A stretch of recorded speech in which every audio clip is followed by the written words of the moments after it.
Starting New Gemara, Perek Shlishi, the third Perek, in Brachot, Daf Yud Zayin, 17b, and the name of the Mishnah is Mishimeso. And the Mishnah and the Gemara are going to talk about what are the halachot, what are the laws when a person loses one of their close 7 relatives, God forbid, a mother, a father, a brother, a sister, a daughter, a son, or a child. The moment that a person passes away, their living relatives are in a state or have a status of aninut, or ninus, which means that they are exempt from positive mitzvos. Until the remains have been properly buried, the relatives are exempt from positive mitzvot. And we'll learn later why that is. So the Gemara talks about the following. Let's start with the Mishnah. I apologize. Misha meso muto lefanov. A person's dead relative is lying before them, which means the remains have not been buried yet. Poter mekriyat shema minat tefillin. A person is exempt from reciting the Shema, from saying the Amidah, or putting on tefillin, umikol mitzvos amurot b'Torah, or any positive mitzvot mentioned in the Torah. Okay, halacha 1. Good. Now, what about those that are involved in helping with the burial, such as the pallbearers, those who are carrying the casket?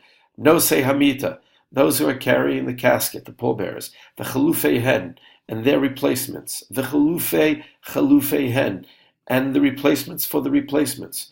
So imagine, they don't have a wagon, they don't have any means of transportation, they have to carry a casket, and they may have to travel somewhat of a distance, so people need to replace each other because people get fatigued. So what is their status when it comes to being osek b'mitzvah, being involved in a mitzvah? What is the requirement? Again, we have a rule, osek b'mitzvah, patur min a mitzvah. When a person is involved in a mitzvah, he's exempt from other mitzvot. So let's see. Those who are standing before the casket and those who are standing after the casket. Those who are standing before the casket, meaning they're waiting to carry tzarech behem puturim. They are all exempt from Shema. They are exempt from putting on tefillin. And those who already have carried tzarech behen chayavin. Those they need and required to say Shema and put on tefillin. Good. Ve'elu, but both categories of those who are waiting to carry and those who already have carried the casket, piturim min hatfilah. They are patur from davening Shemona Esrei.